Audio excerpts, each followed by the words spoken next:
एक आदमी ने आसमान में उड़ते हुए एक पंख की ओर बस एक नजर डाली। अगले ही पल वह पंख दो टुकड़ों में कट गया। यही है दुनिया के बेजोड़ तलवारबाज मियामोतो मुसाशी की ताकत। उसकी तलवार खींचने की गति इतनी तेज है कि उसे नंगी आंखों से देख पाना असंभव है, क्योंकि मुसाशी तलवार को केवल हाथों से नहीं बल्कि अपनी कमर की ताकत से खींचता है। इसी वजह से उसका वार किसी भी दूसरे योद्धा से अधिक शक्तिशाली होता है। चीन के महानतम मार्शल आर्ट्स मास्टर रेत्सु कायोह ने जब सुना कि मुसाशी पुनर्जीवित हो चुका है तो वह उसे चुनौती देने आ पहुंचा। एक शानदार जीत हासिल करने के लिए रेत्सु ने स्वयं प्रस्ताव रखा कि इस मुकाबले में किसी भी प्रकार के हथियार का उपयोग किया जा सकता है। मुकाबला शुरू होते ही रेत्सु ने अपने कपड़ों में छिपी असंख्य उड़ने वाली छुरियां फ्लाइंग नाइफ दिखा दी। उसने पहल करते हुए पूरी ताकत से एक छुरी फेंकी। उस छुरी की गति और शक्ति किसी गोली से कम नहीं थी, लेकिन मुसाशी ने पलक तक नहीं झपकाई और छुरी को बीच से दो टुकड़ों में काट दिया। हार मानने को तैयार न होते हुए रेत्सु ने अपने शरीर पर मौजूद सारी छुरियां एक साथ फेंक दी। मुसाशी ने इन छुरियों को देखकर कहा, ये तो सड़क पर करतब दिखाने वालों की बाजीगरी जैसी चीज है। मुसाशी जिस अद्भुत कौशल से उन छुरियों से बच रहा था, उसे देखकर वहां मौजूद सभी दर्शक स्तब्ध रह गए। अब उन्हें पूरा विश्वास हो गया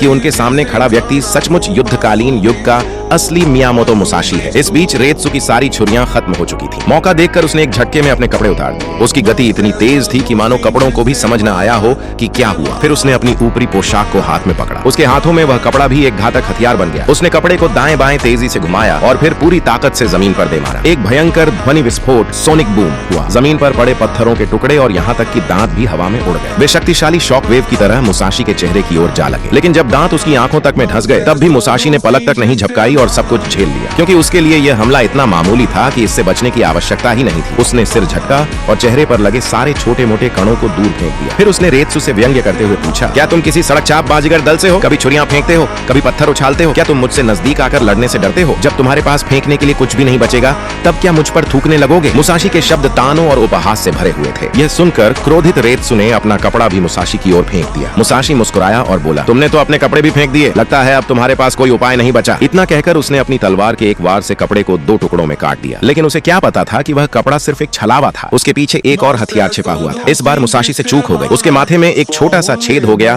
और उस हथियार की भयंकर ताकत ने उसे जमीन पर गिरा दिया।